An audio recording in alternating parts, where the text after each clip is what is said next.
ধন্যবাদ। আসলে আমাদের এই অঞ্চলের সব কিছুই ডিপেন্ড করে মৎস্য ব্যবসার উপর। বঙ্গোপসাগর আমাদের জন্য আশীর্বাদ।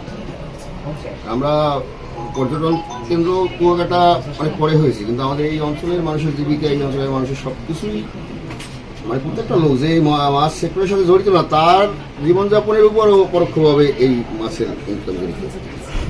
এখন আমরা যত দিন যাচ্ছে আমরা দেখতে পাচ্ছি যে আমাদের জেলেরা সমুদ্র থেকে হতাশ হয়ে ফিরছে, মাছ আস্তে আস্তে কমতে কমতে এখন তলানিতে ঠিকছে। এটা একটা মানে খুব স্পষ্ট একটা ইয়ে হলো। এটা এই ক্ষতিটা এটার কারণ হচ্ছে কি, যা এই যে আমাদের এই ট্রলিং বোটগুলো, আমাদের এই যে কাঠের যে বডি যেগুলো বলে আর্টিসান, মানে এদের এরা এত ক্ষুদ্র ভাসের যে জাল নিয়ে তারা সাগরে যায়, ওটা থেকে একেবারে সামান্যতম একটা কণাও বের হয়ে যেতে পারে না।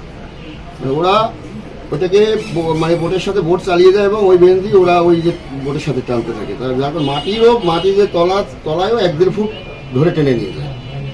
আচ্ছা হচ্ছে কি, আপনার মাছের পোনা, মাছের ডিম, মাছের খাবার যা কিছু আছে সমুদ্রে সব শেষ করে নিয়ে যাচ্ছে। এই কাজগুলো আমরা আসলে দীর্ঘদিন যাবৎ, কয়েক বছর যাবৎ এখানে আমরা প্রশাসনের দৃষ্টি আকর্ষণ করার চেষ্টা করছি, কিন্তু আমাদের কাছে মনে হয়েছে যে না, আমরা এখানে মানে কোনো ধরনের কোনো এটার উপরে কোনো পাইনি। তারা আস্তে আস্তে বাড়ছে। যেমন ট্রলিং যে প্রথম বছরে 5টা হয়েছে, এরপর 10টা হয়ে গেছে, পরের বছরে এরপর 20টা, এখন কি 40, আমাদের মহিপুরে 40-50টা হয়ে গেছে। এখন 40-50টা ট্রলিং। এরা তো যাদের মূলত ট্রলিং বোর্ডের যেটা লাইসেন্স থাকে এবং যাদের তাদের একটা ফাঁসের ইয়ে থাকে, যে এই মাপ থাকে, মেজারমেন্ট থাকে, এবং তাদের একটা সমুদ্র সীমার একটা এরিয়া থাকে যে তারা গভীর সমুদ্রে তাদের এই কাজগুলো করবে।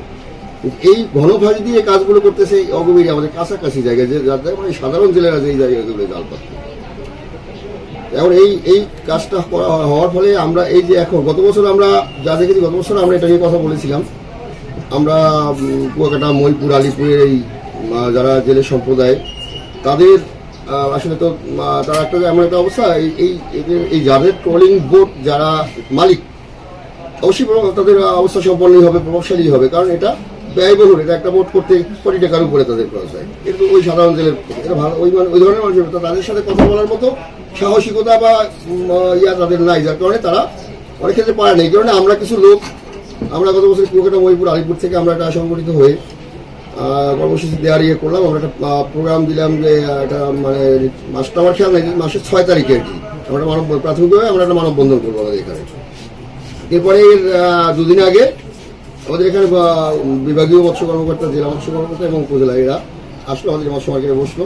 এখানকার যারা নেতৃবৃন্দ আছে এই মার্কেট রিলেটেড, আমাদের পলিটিক্যাল লোকজন, এরা সবাই এখানে বসলো, আমাকে ডাকলো, গেলাম। এখন ওরা আমাদেরকে বললো যে, আমার কাছে মনে হচ্ছে এটা মানে ওরা আমাদেরকে একটা ওই যে মানে কি বলে এটা ছেলেগুলোর একটা জিনিস বুঝে গেছে। এখন মনে হচ্ছে আমরা বিশ্বাস করেছিলাম ভদ্রলোক যে এত বড় পজিশনে চাকরি করে এতগুলো লোকের সামনে একটা কমিটমেন্ট দিবে।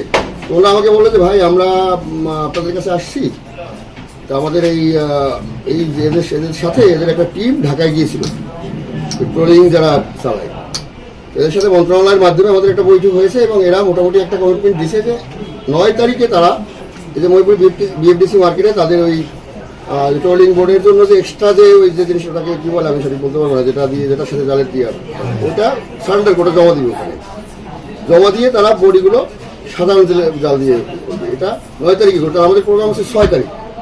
এখন ওরা যদি আমাকে বলে যে ভাই আপনি 2টা দিন দেখেন, তাহলে এটা স্বাভাবিকভাবেই যে আমার 2 দিন আমি দেখতেই পারি, যেহেতু ওরা বলছে বড় কর্মকর্তা, বিভাগীয় কর্মকর্তা, জেলা কর্মকর্তা, যে আমরা 9 তারিখে সারেন্ডার করবে। তাই আমরা তো চাই সারেন্ডার, আমরা চাই এটা বন্ধ।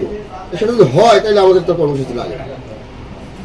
ওনাদের এইটার উপর কথার উপর ভরসা করে আমরা 6 তারিখের প্রোগ্রামটা স্থগিত করেছিলাম, কিন্তু ওনারা আর সেই 9 তারিখে সারেন্ডারও হয়নি।